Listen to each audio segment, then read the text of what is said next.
সারা দেশের পাশাপাশি দক্ষিণ দিনাজপুরে মর্যাদায় পালিত হলো ৭৭তম প্রজাতন্ত্র দিবস। সোমবার সকাল ৯টায় বালুরঘাট স্টেডিয়ামে জাতীয় পতাকা উত্তোলন করেন জেলা শাসক বালা সুব্রমণিয়াম টি।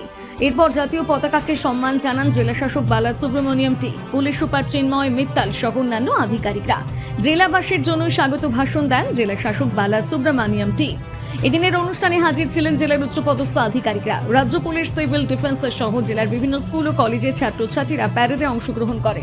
এর পাশাপাশি রাজ্য সরকারের নানা প্রকল্প ট্যাবলো আকারে প্রদর্শন করা হয়। এবারে মোট ১৬টি ট্যাবলো অংশগ্রহণ করেছে। এছাড়াও জেলার বিভিন্ন নৃত্য দলগুলি প্রতিযোগিতায় অংশ নেয়। অনুষ্ঠিত হয় সাংস্কৃতিক অনুষ্ঠান। এবারেও হর্স ফায়ারে পুরুষ পুলিশ কর্মীদের পাশাপাশি মহিলা পুলিশ কর্মীরা অংশগ্রহণ করেন। বালুরঘাট স্টেডিয়ামে বিএসএফ এর পক্ষ থেকে অত্যাধুনিক অস্ত্র প্রদর্শন করা হয়েছে। অন্যদিকে প্রজাতন্ত্র দিবস উপলক্ষে ভারত বাংলাদেশ সীমান্ত সহ সারা জেলা জুড়ে রেড অ্যালার্ট জারি করা হয়েছে। সব রকম নাশকতা রুখতে সীমান্তে কড়া নজরদারি চালাচ্ছে বিএসএফ ও পুলিশ। বালুরঘাটে আসা, বালুরঘাট থেকে যাওয়া সব ধরনের গাড়িতে তল্লাশি চালানো হচ্ছে জেলা পুলিশের পক্ষ থেকে বলে জেলা পুলিশ সুপার চিন্ময় মিত্তাল জানিয়েছেন।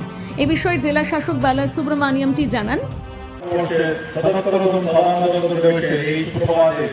আমরা দক্ষিণ দিনাজপুর জেলা প্রশাসনের পক্ষ থেকে আপনাদের সকলকে জানাই আন্তরিক শুভেচ্ছা ও অভিনন্দন। আজ আমরা স্মরণ করব আমাদের দেশের বীর স্বাধীনতা সংগ্রামীদের, যারা ব্রিটিশদের বিরুদ্ধে লড়াই করে দেশের জন্য প্রাণ বিসর্জন দিয়েছেন। সেই সব শহীদদের প্রতি আমরা শ্রদ্ধা জ্ঞাপন করছি। আজকে এই দিনে আমরা বিশেষভাবে স্মরণ করি আমাদের সংবিধানের রূপকার ডক্টর বি.আর. আম্বেদকরকেও। শিক্ষা, স্বাস্থ্য, কৃষি, সংস্কৃতি, পরিকাঠামো ইত্যাদি বিষয়গুলির উপর আমাদের জেলায় বিশেষ গুরুত্ব আরোপ করা হচ্ছে।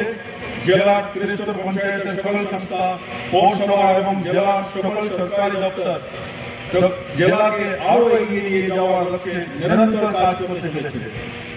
আমাদের সরকারের বিভিন্ন প্রকল্পগুলি আমাদের জেলায় অত্যন্ত সাফল্যের সাথে রূপায়িত হচ্ছে। যেমন নারী ও শিশু উন্নয়ন ও সমাজ কল্যাণ দপ্তর নারী ও শিশুদের আদর্শ, সুরক্ষা ও প্রগতিশীল উন্নয়নের উদ্দেশ্যে নিরন্তর কাজ করে চলেছে।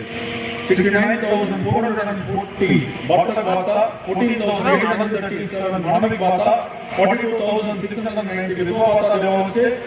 118 জন শিশুকে পড়াশোনা করার জন্য প্রতি মাসে অর্থনৈতিক সহায়তা করা হচ্ছে। বালুরঘাট থেকে রিপন ভৌমিকের প্রতিবেদন, নিউজ টুডে।